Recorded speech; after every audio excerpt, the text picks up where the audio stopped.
নির্বাচনের ডিউটিতে থাকবে 60,000 সেনা। সেপ্টেম্বরে 1.5 লাখ পুলিশের প্রশিক্ষণ শুরু। ঝুঁকিপূর্ণ এলাকা চিহ্নিতের নির্দেশ।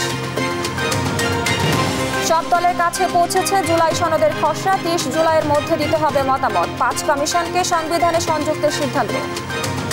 যে 4টি সাংবিধানিক এবং সংবিধিবদ্ধ প্রতিষ্ঠান নিয়ে আলোচনা করার কথা বা আজকের আলোচ্য সূচিতে ছিল, সেগুলো হচ্ছে সরকারি কর্ম কমিশন, মহা হিসাব নিরীক্ষক ও নিয়ন্ত্রক, দুর্নীতি দমন কমিশন এবং ন্যায়পাল নিয়োগের বিধান।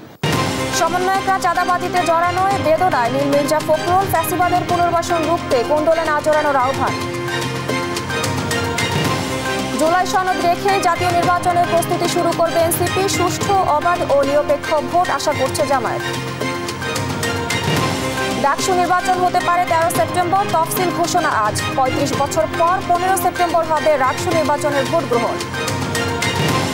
মিয়ানমার সীমান্তে প্রায় ঘটছে মাইন বিস্ফোরণ। 8 বছরে 5 বাংলাদেশি প্রাণহানি, আহত অর্ধ শতাধিক। চরম আতঙ্কে সীমান্তবাসী। মাইন বসাইছে আমি জানি না, জুম কাটার সময় আমার পা পড়ছে, দুইবার সাথে সাথে আমার পা চলে গেছে। ওখানে গেছি গরু ফেরার আনতে, ওখানে মাইন বিস্ফোরণ হয়েছে। এবং ইউক্রেনের সঙ্গে যুদ্ধবিরতিতে সম্মত হতে রাশিয়াকে 10 থেকে 12 দিনের সময় বেঁধে দিল ট্রাম্প। গাজার শিশুদের ক্ষুধা নিবারণের আশ্বাস। দেখছিলেন শিরোনাম সংবাদ সকালের সঙ্গে আছি আমি স্নিগ্ধা খান। এবার বিস্তারিত। আসন্ন নির্বাচন সুষ্ঠু করতে মাঠে থাকবে 60,000 সেনা। সেপ্টেম্বরে শুরু হবে 1.5 লাখ পুলিশ সদস্যের নির্বাচন কেন্দ্রিক প্রশিক্ষণ। সোমবার প্রধান উপদেষ্টার কার্যালয়ে আইনশৃঙ্খলা পরিস্থিতি এবং বিভিন্ন বাহিনীর নির্বাচন কেন্দ্রিক প্রস্তুতি সংক্রান্ত সভায় এই সিদ্ধান্ত হয়। ঝুঁকিপূর্ণ এলাকা চিহ্নিত করে নিয়মিত প্রতিবেদন পাঠানোর নির্দেশনা দেওয়া হয় বৈঠকে। পরে ফরেন সার্ভিস একাডেমিতে আয়োজিত সংবাদ সম্মেলনে এসব কথা জানান প্রধান উপদেষ্টার প্রেস উইং। মোহাম্মদ আলাউদ্দিনের রিপোর্ট।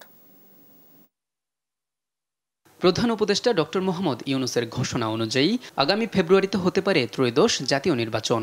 এরই অংশ হিসেবে সোমবার প্রধান উপদেষ্টার কার্যালয়ে বসে আইন শৃঙ্খলা পরিস্থিতি এবং বিভিন্ন বাহিনী নির্বাচন কেন্দ্রিক প্রস্তুতি সংক্রান্ত সভা। পরিস্থিতি পর্যালোচনা করে আগামী নির্বাচন অবাধ ও নিরপেক্ষ করতে আইন শৃঙ্খলা বাহিনীকে নির্দেশ দেন প্রধান উপদেষ্টা। পরে ফরেন সার্ভিস একাডেমিতে এ নিয়ে সংবাদ সম্মেলন করে প্রধান উপদেষ্টার প্রেস উইং।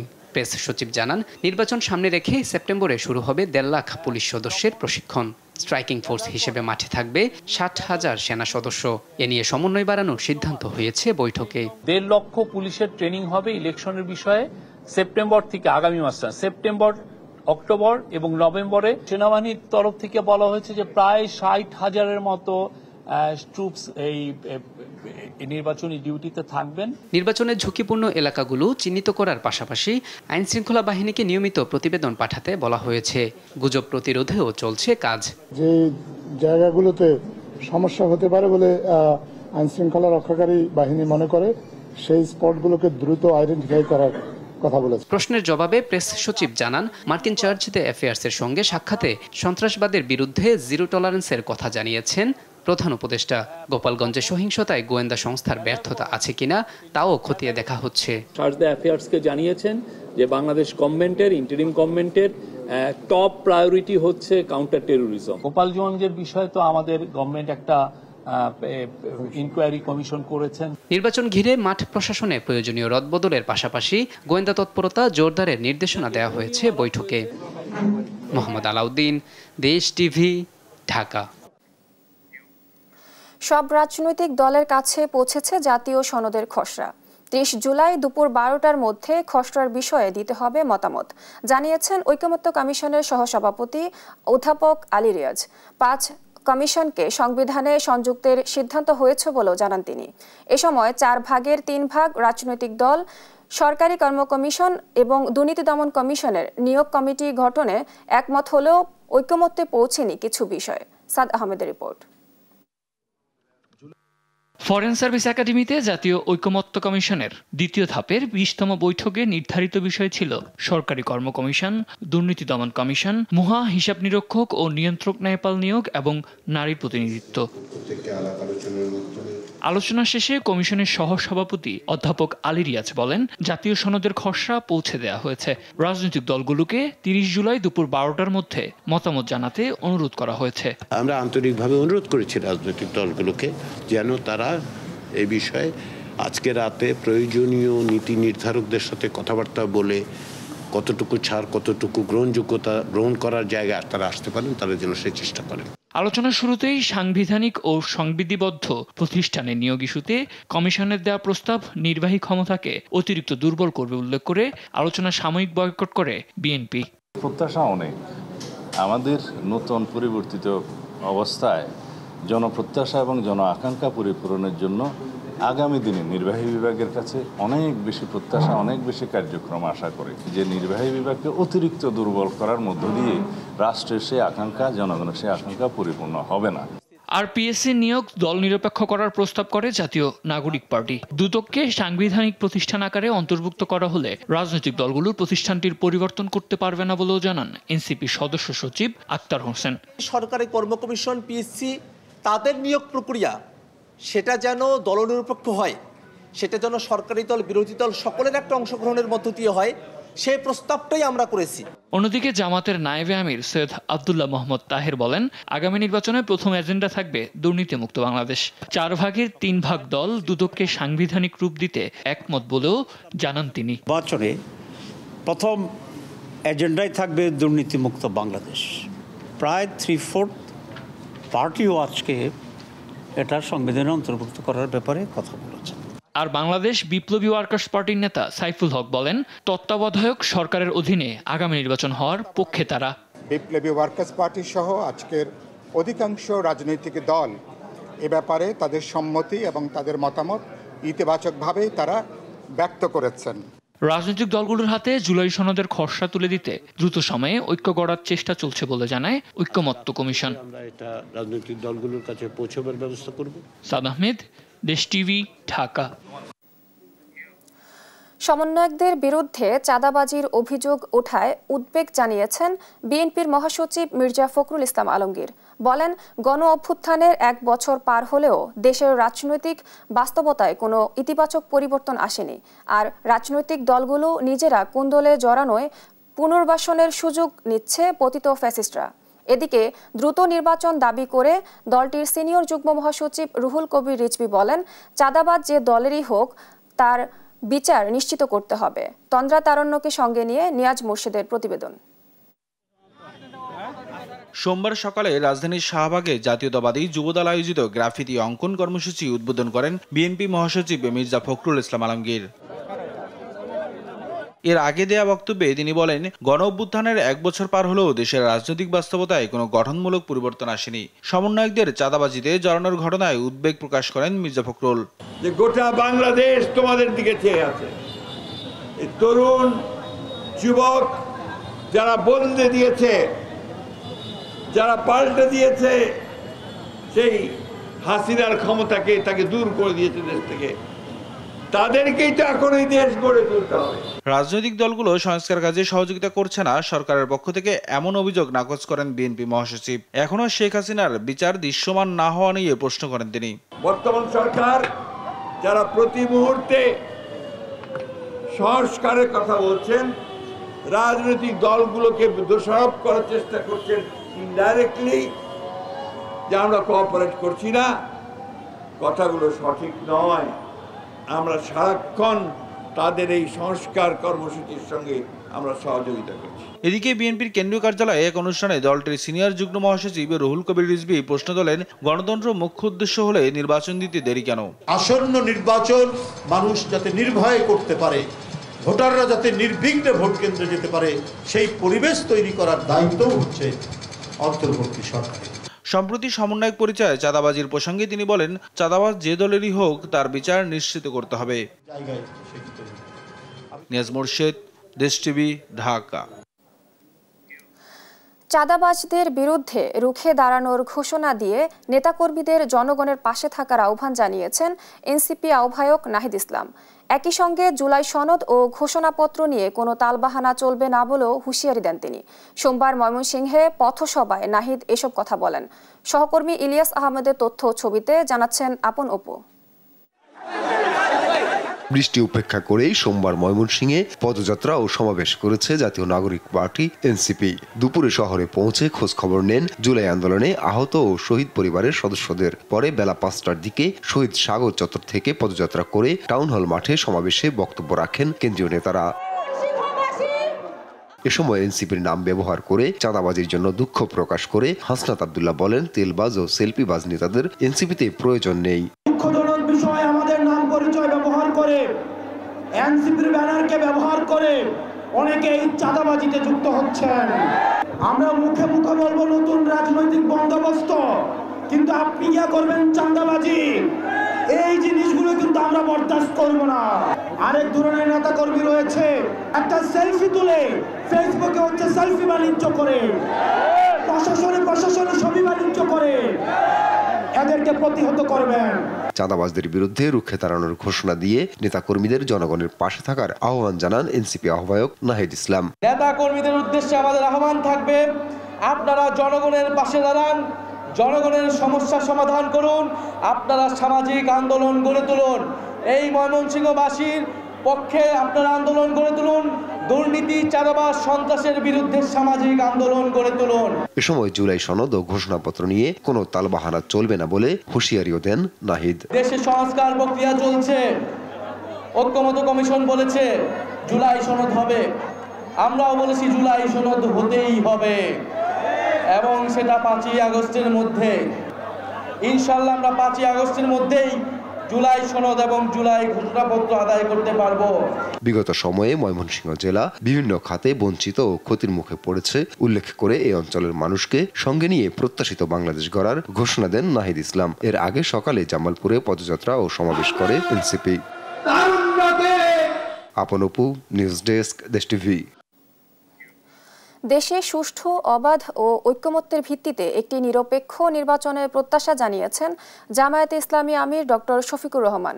সোমবার সকালে দলের কেন্দ্রীয় কার্যালয়ে কোরিয়ার রাষ্ট্রদূত পার্ক ইয়ং সিকের সঙ্গে সৌজন্য সাক্ষাৎ শেষে এ কথা জানান দলটির সেক্রেটারি জেনারেল মিয়া গোলাম পরোয়ার। এ সময় বাংলাদেশের অর্থনীতিকে কিভাবে আরও সমৃদ্ধ করা যায় এ নিয়ে আলোচনা হয় বলেও জানান তিনি। পাশাপাশি বাংলাদেশের শুল্ক সমস্যা কিভাবে সমাধান করা যায় বৈঠকে এ নিয়ে আশ্বাস দেন কোরিয়ান রাষ্ট্রদূত। সুষ্ঠু দেশ গঠনের জন্য আগামী নির্বাচনে বিভিন্ন সংস্কারের মধ্য দিয়ে একটা গণতান্ত্রিক, উন্নয়নশীল, সম্ভাবনাময় দেশ গঠনের যে প্রচেষ্টা চালিয়ে যাচ্ছি, সেক্ষেত্রে সম্ভব হলে আমরা এই দেশটাকে একটা করাপশন ফ্রি, একটা সাস্টেনেবল ইকোনমির দিকে নিয়ে যেতে পারি। এ ব্যাপারে আমাদের সম্মানিত আমির জামাত ওনার কাছে আশাবাদ ব্যক্ত করেছেন। জুলাই গণ অভ্যুত্থানে প্রথম শহীদ আবু সাইদ হত্যা মামলায় আনুষ্ঠানিক অভিযোগ গঠনে রাষ্ট্রপক্ষের শুনানি হয়েছে। আগামীকাল হবে আসামি পক্ষের শুনানি। সোমবার আসামিদের বিরুদ্ধে অভিযোগ পড়ে শোনান চিফ প্রসিকিউটর। বলেন, পুলিশের গুলিতে আবু সাইদ নিহত হওয়ার পর তার সহযোদ্ধাদের বিরুদ্ধে পরিকল্পিতভাবে মামলা করে বিশ্ববিদ্যালয় প্রশাসন ও ছাত্রলীগ। মূল ঘটনা আড়াল করতে বারবার পরিবর্তন করা হয় postmortem report. Sabrina Majumdar report. July বিপ্লবের প্রথম শহীদ আবু সাইদ, যে নির্মম হত্যাকাণ্ড মোড় ঘুরিয়ে দিয়েছিল জুলাই আন্দোলনের। পুলিশের গুলির সামনে দুহাত প্রসারিত করে বুক পেতে জীবন উৎসর্গ করে আবু সাইদ হয়ে ওঠেন স্বৈরাচার বিরোধী কোটি মানুষের প্রেরণার উৎস। এই হত্যা মামলার আনুষ্ঠানিক অভিযোগ গঠনের শুনানি হয় সোমবার। এদিন সকালে বেগম রোকেয়া বিশ্ববিদ্যালয়ের সাবেক প্রক্টর শরীফুল ইসলাম, সাবেক এএসআই আমির হোসেন সহ 6 আসামিকে ট্রাইব্যুনালে হাজির করা হয়। এজলাসে তাদের উপস্থিতিতে অভিযোগ পড়ে শোনান চিফ প্রসিকিউটর। মঙ্গলবার অনুষ্ঠিত হবে আসামি পক্ষের শুনানি। তৎকালীন পুলিশ কমিশনার এবং সরকারের ঊর্ধ্বতন কর্মকর্তারা পরিকল্পিতভাবে সেই ঘটনাকে ধামাচাপা দিয়ে ঘটনাকে ভিন্ন খাতে প্রবাহিত করার জন্য আবু সাইদের সহযোগীদের কি আসামি করে একটা মামলা দায়ের করেছিলেন। এই যে পোস্টমর্টম যিনি করেছিলেন, তাকে উনি অরিজিনাল যখন পোস্টমর্টম রিপোর্ট করেন তখন সেটা গ্রহণ করেননি। তখন সরকারের তৎকালীন কর্তা ব্যক্তিদের নির্দেশে প্রভাবিত হয়ে বা নির্দেশিত হয়ে আর আশুলিয়ায় 6 লাশ পোড়ানোর মামলায় পলাতক সাবেক এমপি সাইফুল ইসলাম সহ 8 আসামির পক্ষে 2 জন স্টেট ডিফেন্স নিয়োগ দিয়েছেন ট্রাইব্যুনাল। আশুলিয়ার মামলায় আজকে যেটা হয়েছে সেটা হচ্ছে পলাতক আসামিদের জন্য স্টেট ডিফেন্স নিয়োগ হয়ে আগামী 8 জন পলাতক আসামির জন্য 2 জন স্টেট ডিফেন্স নিয়োগ করা হবে। অনারেবল ট্রাইব্যুনাল স্টেট ডিফেন্স নিয়োগ করবেন এবং চার্জের জন্য দিন ধার্য হয়েছে 7। এদিকে লক্ষ্মীপুরে আন্দোলন দমনে নির্বিচারে গুলি করে 5 জনকে হত্যার ঘটনায় সদর উপজেলা আওয়ামী লীগের সভাপতি হুমায়ুন কবির পাটোয়ারি সহ 3 আসামিকে কারাগারে পাঠান ট্রাইব্যুনাল। সাবরিনা মজুমদার, দেশ টিভি, ঢাকা।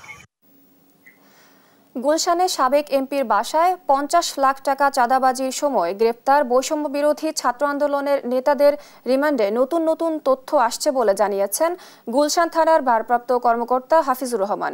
এই ঘটনার পেছনে অন্য কোনো সম্পৃক্ততা আছে কিনা তা উদ্ঘাটনেরও চেষ্টা চলছে। প্রথম ধাপে নেয়া 10 লাখ টাকা উদ্ধারে অগ্রাধিকার দিচ্ছে পুলিশ। তাইফুর রহমান তুহিনের রিপোর্ট। শুক্রবার রাতে রাজধানীর গুলশানে সাবেক এমপি শাম্মী আহমেদের বাসায় 50 লাখ টাকা চাঁদাবাজির সময় পুলিশের হাতে গ্রেপ্তার হয় বৈষম্য বিরোধী ছাত্র আন্দোলনের 5 নেতা। এদের মধ্যে 4 জনকে 7 দিনের রিমান্ডে পুলিশি জিজ্ঞাসাবাদ চলছে।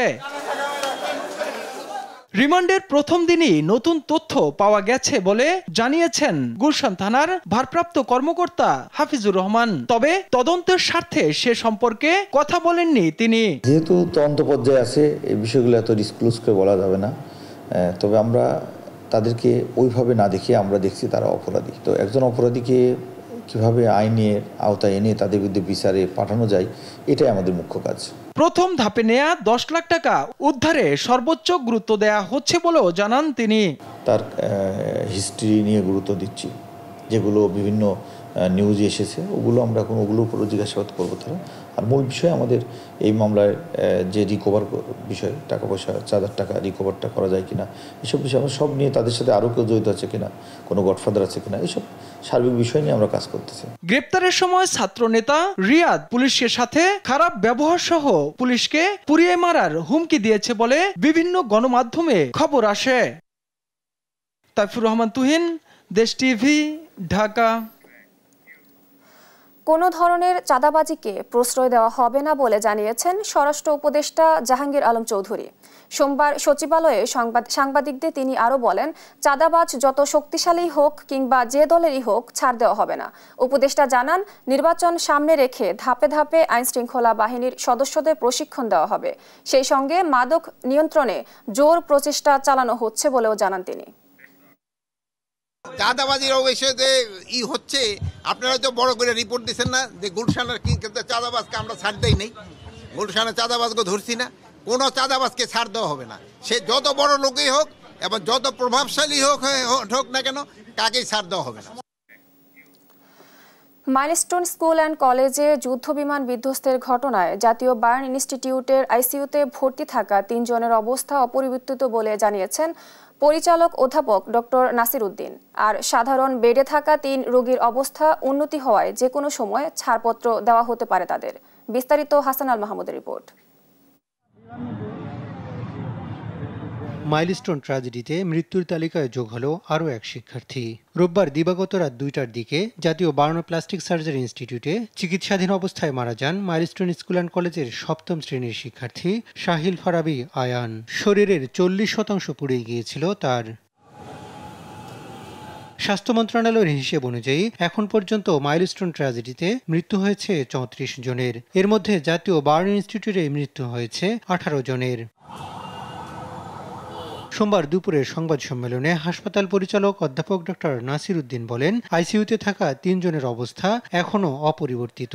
ক্রিটিক্যাল পেশেন্ট যে ছিল তাদের 4 জনের মধ্যে আয়ান গতকাল রাত 1:45 মৃত্যুবরণ করেছে। বাকি পেশেন্টগুলো স্ট্যাটিক আছে, অর্থাৎ যে বাকি আরও 3টা ক্রিটিক্যাল এবং সিভিয়ার কেস তাদের অবনতি ঘটে নাই, মানে কোনো অবনতি ঘটে নাই, আগের মতোই আছে। সিঙ্গাপুর, চীন ও ভারতের বিশেষজ্ঞরা দেশ ছাড়লেও তাদের পরামর্শই চলবে চিকিৎসা কার্যক্রম। 3 জনের অবস্থা উন্নতি হওয়ায় যে কোনো সময় ছুটি দেওয়া হতে পারে তাদের। ইন্টারমিডিয়েট যে পেশেন্টগুলো ছিল এদের মধ্য থেকে আমরা 3 জনকে বাসায় পাঠানোর মতো অবস্থা হয়েছে, কিন্তু ওয়েদার প্লাস কয়েকদিন পরে আরেকটা ড্রেসিং হবে, এই সমস্ত কথা বিবেচনা করে ওনাদেরকে আমরা পরবর্তী ড্রেসিং করে আমরা বাসায় পাঠিয়ে দিব।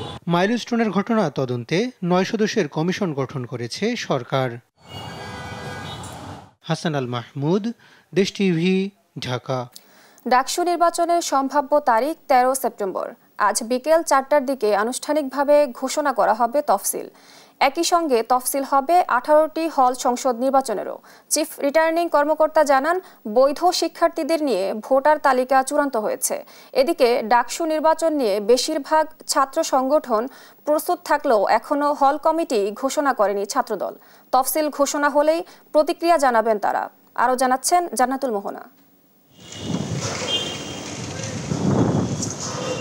ঢাকা বিশ্ববিদ্যালয়ের ছাত্র রাজনীতি ও গণতান্ত্রিক চর্চার অন্যতম মঞ্চ ডাকসু।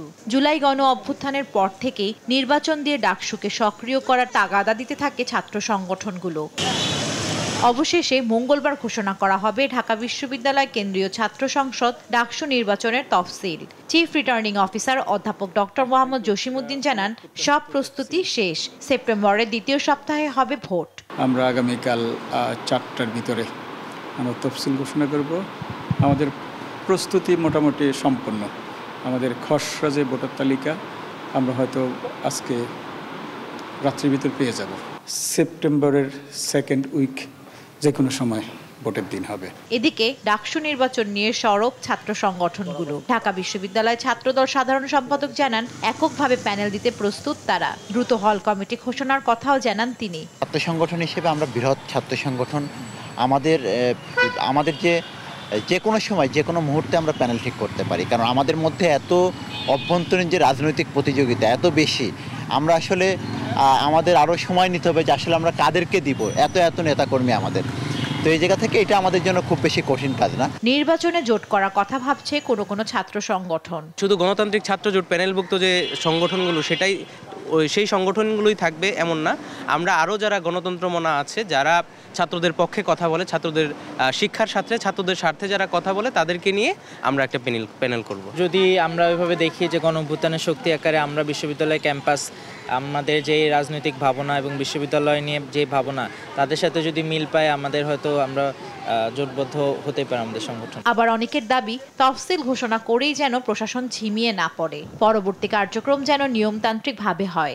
অবশ্যই প্রশাসনের কাছে এটা আহ্বান থাকবে যে আপনারা তফসিল দিচ্ছেন, যদি আগামীকাল প্রকাশ পায় এটা অবশ্যই আমরা সাধুবাদ জানাই, কিন্তু এই তফসিলটাই যাতে শেষ কোনো কার্যক্রম না হয়ে যায়। তফসিলের পরে ভোটার তালিকা প্রণয়ন থেকে শুরু করে ডাকসু যে নিয়মতান্ত্রিক কাজগুলো, সেগুলো যথাসময়ে চলবে, এটা বলে আমরা আশা করি। 2019-20 সেশনের শিক্ষার্থী থেকে সবশেষ শিক্ষাবর্ষের শিক্ষার্থীরা ডাকসু নির্বাচনের প্রার্থী ও ভোটার হতে পারবেন। জান্নাতুল মোহনা, দেশ টিভি, ঢাকা। 35 বছর পর রাজশাহী বিশ্ববিদ্যালয় কেন্দ্রীয় ছাত্র সংসদ নির্বাচনের তফসিল ঘোষণা করেছে রাকসু নির্বাচন কমিশন। তফসিল অনুযায়ী রাকসু হল সংসদ এবং সিনেটে ছাত্র প্রতিনিধি ভোট হবে আগামী 15 সেপ্টেম্বর। সোমবার বিকেলে বিশ্ববিদ্যালয়ের সিনেট ভবনে তফসিল ঘোষণা করা হয়। তফসিল অনুযায়ী আগামী 31 জুলাই নির্বাচনের আচরণবিধি প্রকাশ করা হবে। খসড়া ভোটার তালিকা 6 আগস্ট আপত্তি গ্রহণ ও নিষ্পত্তি শেষে 14 আগস্ট চূড়ান্ত তালিকা প্রকাশ করা হবে। 17 ও 19 আগস্ট হবে মনোনয়নপত্র বিতরণ, আর চূড়ান্ত প্রার্থী তালিকা প্রকাশ করা হবে 4 সেপ্টেম্বর। এরপর বিশ্ববিদ্যালয়ের প্রতিটি আবাসিক হলে 15 সেপ্টেম্বর সকাল 9টা থেকে বিকাল 4টা পর্যন্ত ভোট গ্রহণ চলবে।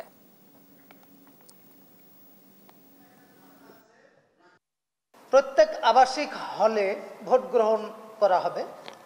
তারিখ হচ্ছে 15/9/2025 রবিবার সকাল 9টা থেকে বিকাল 4টা পর্যন্ত। ভোট গণনা 15/9/2025 তারিখ রোজ রবিবার ভোট গ্রহণ শেষে, অর্থাৎ ভোট গ্রহণ সম্পন্ন হলে তারপরে ভোট গণনা করা হবে। বাংলাদেশ মিয়ানমার সীমান্তে বান্দরবানের নাইক্ষ্যংচুরি এবং কক্সবাজারের উখিয়া ও টেকনাফের বিভিন্ন পয়েন্টে প্রায় ঘটছে মাইন বিস্ফোরণের ঘটনা। গত 8 বছরে মাইন বিস্ফোরণে 5 জন নিহত এবং অর্ধশতাধিক আহতের ঘটনা ঘটেছে। এ নিয়ে স্থানীয়দের মধ্যে বিরাজ করছে আতঙ্ক। সীমান্তে চলাচলের সতর্ক থাকতে বলছে বিজিবি। আহতরা বলছেন, আগে সীমান্তের নিয়ন্ত্রণ মিয়ানমারের জান্তা সরকারের হাতে থাকলেও তা এখন বিদ্রোহী গোষ্ঠী আরাকান আর্মির হাতে। আব্দুর রহমানের পাঠানো তথ্য ও ছবিতে জানাচ্ছেন ফারজানা আফরোজ টুম্পা। বাংলাদেশ মিয়ানমারের সীমান্তবর্তী এলাকায় বিশেষ করে বান্দরবানের নাইখাংছড়ির বিভিন্ন পয়েন্ট এবং কক্সবাজারের উখিয়া ও টেকনাফের বিভিন্ন পয়েন্টে প্রায়ই ঘটছে মাইন বিস্ফোরণের ঘটনা। মিয়ানমারের রাখাইন রাজ্যে চলমান সংঘাতময় পরিস্থিতিতে মাইন বিস্ফোরণের ঘটনা বেড়ে যাওয়ায় সীমান্তবর্তী জনগোষ্ঠীর মধ্যে আতঙ্ক ও উদ্বেগ বেড়েছে। 2017 সালে ব্যাপক হারে রোহিঙ্গা অনুপ্রবেশের পর থেকেই মাইন বিস্ফোরণের ঘটনা উল্লেখযোগ্য হারে বেড়ে যায়। গত 8 বছরে 5 জন নিহত এবং অর্ধশতাধিক পা হারানো সহ নানাভাবে আহত হয়েছে। নাইখাংছড়ি উপজেলার 22 ফাঁড়ি, ঘুমধুম, তমরু, চাকঢালা, আশারতলি, জামছড়ি, ফুলতলি ও জারুলিয়াছড়ি এলাকায় মাইন বিস্ফোরণের ঘটনা বেশি ঘটেছে। বিপদ জেনেও লোকজন কৃষিকাজ, কাঠ ও বাঁশ সংগ্রহ সহ জীবিকার প্রয়োজনে ঝুঁকি নিয়ে সীমান্তের জিরো পয়েন্টে যাচ্ছেন। আহতরা বলছেন, আরাকান আর্মি বাংলাদেশের সীমান্তেই মাইন পুঁতে রাখে। মাইন বসাইছে আমি জানি না, জুম কাটার সময় আমার পা পড়ছে, দুইবার সাথে সাথে আমার পা চলে গেছে। বাংলাদেশের অভ্যন্তরে ওরা আরাকান আর্মি মাইন বসে রাখছে, তখন আমার খামারে গরু ছিল, গরু নিতে গিয়ে ওই যে মাইন পা রাখে মাইন বিস্ফোরণ হয়েছে। জিরো পয়েন্টে আমি গরু মানে ওখানে গরু গাছ আছে, আমরা গরু সাইডে গরু ফেরে আনতে গিয়ে মানে কি ওখানে যে মানে কাটার তারে বেড়ার এই পাশে ওখানে মাইন ফুটিয়ে দিয়েছে, আমরা জানি না। এর আগে তো মানে ভালো ছিল, হঠাৎ করে ওখানে গেছি গরু ফেরে আনতে, ওখানে মানে মাইন বিস্ফোরণ হয়েছে আর কি। সীমান্তের ঝুঁকিপূর্ণ পয়েন্টে জরুরি প্রয়োজন ছাড়া না যাওয়ার পরামর্শ বিজিবি ও প্রশাসনের। সীমান্তের কাছে এই ধরনের মাইন পুঁতে রাখা আছে মায়ানমারের অভ্যন্তরে। আমরা কেন যাচ্ছি? যে ছেলেটা আজকে তার পা হারালো, সে সারাটা জীবন সাফার করবে, কষ্ট করবে। এই কষ্টের দায়ভার কার? আমি সবাইকে বলে রেখেছি যে যখন যেইভাবে পাবেন বোঝাবেন, সীমান্তের কাছে যাওয়া যাবে না। আমার বাংলাদেশের সীমান্তা কোথায় শেষ হচ্ছে আমরা যারা বর্ডার এলাকাতে থাকি তারা প্রত্যেকেই জানি। তা আমরা যখনই বর্ডার ক্রস করব তার মানে ওখানে বিপদের সম্ভাবনা আছে। মাইন বিস্ফোরণ দুর্ঘটনা ঠেকাতে সচেতনতার উপর জোর দিচ্ছেন প্রশাসন। আলী আকাশ, নিউজ ডেস্ক, দেশ টিভি। সরকারি বিভিন্ন দপ্তরে অনুদান চেয়ে চিঠি দিয়েছেন বৈষম্য বিরোধী ছাত্র আন্দোলনের রাজশাহী বিশ্ববিদ্যালয়ের সাবেক এক সমন্বয়ক। সালাউদ্দিন আম্মার নামের ওই সমন্বয়কে স্বাক্ষর করা চিঠি ভাইরাল যোগাযোগ মাধ্যমে। জুলাই 36 উৎসব করতে অনুদান চেয়ে চিঠি দেওয়ার কথা স্বীকার করেছেন ওই সমন্বয়ক। কাজী শাহেদের প্রতিবেদন। রাজশাহীর বিভিন্ন দপ্তরে অনুদান চেয়ে পাঠানো সমন্বয়কের চিঠি ভাইরাল হয়েছে সামাজিক যোগাযোগ মাধ্যমে। অর্গানাইজার জুলাই 36 মুক্তি উৎসব নাম দিয়ে ওই চিঠিতে স্বাক্ষর করেছেন বৈষম্য বিরোধী ছাত্র আন্দোলনের সাবেক সমন্বয়ক সালাউদ্দিন আম্মার। রাজশাহীর কমপক্ষে 70টি দপ্তরে এমন চিঠি দেওয়ার অভিযোগ পাওয়া গেছে। চিঠি পেয়ে এরই মধ্যে 2 লাখ টাকা দিয়েছে সিটি কর্পোরেশন। তবে এ নিয়ে কথা বলতে রাজি হননি এই কর্মকর্তা। এখন আমি সচিব কাজে আছি, আপনি একটু এই বিষয়ে প্রশাসক স্যারের সাথে কথা বলেন, কিংবা হচ্ছে যে সংশ্লিষ্ট অন্যদের সাথে কথা বলেন। হ্যাঁ, সালাউদ্দিন আম্মারের একক স্বাক্ষরে অনুদান চেয়ে পাঠানো চিঠি নিয়ে প্রশ্ন তুলেছেন আন্দোলনের শরিকরা। রাজশাহী বিশ্ববিদ্যালয়েও একজন সমন্বয়ক বিভিন্ন প্রায় 70টা সরকারি প্রতিষ্ঠানে তারা 76 লক্ষ টাকা চাঁদা দাবি করেছে। একজন ছাত্র রাজনীতি কর্মী হিসাবে এটা খুবই দুঃখজনক এবং লজ্জার। ব্যাপারটা এমন দেখা গেছে যে এনসিপির একটা পকেট সংগঠন হচ্ছে বৈষম্য বিরোধী ছাত্র আন্দোলন, এবং বৈষম্য বিরোধী ছাত্র আন্দোলনকে আন্দোলনের মাধ্যমে তাদেরকে হাতে রেখে মানে চাঁদাবাজির একটা নেটওয়ার্ক গড়ে উঠেছে। অতীতে দেখেছি যে ছাত্রলীগ, আওয়ামী লীগ আপনার 71-এর চেতনা বিক্রি করে বাংলাদেশে রাজনীতি করেছে। এখন আমরা দেখতে পাচ্ছি যে জুলাই আগস্টের চেতনা বিক্রি করে একদম চাঁদাবাজি করছে। সালাউদ্দিন আম্মারের দাবি, চাঁদা নয়, অনুদান চেয়ে চিঠি দেওয়া হয়েছে। এতে বিশ্ববিদ্যালয়ের ছাত্র উপদেষ্টারও স্বাক্ষর ছিল। একটা চিঠি, ওইটা একটা প্রপোজাল ছিল। রাজশাহী বিশ্ববিদ্যালয়ের ভিসি এবং ছাত্র উপদেষ্টার সিগনেচার দিয়ে একটা প্রপোজাল ছিল। ওই প্রপোজালের একটা পেজকে পাবলিশ করা হয়েছে। প্রোগ্রাম করব যেটার আয়োজনের ভিসি স্যারের সিগনেচার সহ রাজশাহী বিশ্ববিদ্যালয়ের একটা আয়োজন, এবং এই ফান্ডটাই হচ্ছে এই বিভিন্ন আয়োজনের ফান্ড দেওয়ার জন্য। নগর ভবন থেকে বিভিন্ন আমাদের রাজশাহী বিশ্ববিদ্যালয়ের বিভিন্ন ডিপার্টমেন্টাল প্রোগ্রামের জন্য এই ফান্ড থেকে বাজেট দেওয়া হয়। নগর ভবন থেকে আবেদন করলে তারা বাজেট দেয়, প্রপোজাল ঠিকঠাক মতো দিতে পারলে। তো এইটা যে এমন না যে চাঁদার জন্য চিঠি বা বিষয়টা এমন না। সিটি কর্পোরেশন ছাড়াও দেশের সব ব্যাংক ও আর্থিক প্রতিষ্ঠানকে এমন চিঠি দেওয়ার কথা স্বীকার করেছেন সাবেক এই সমন্বয়ক। কাজী শাহেদ, দেশ টিভি, রাজশাহী।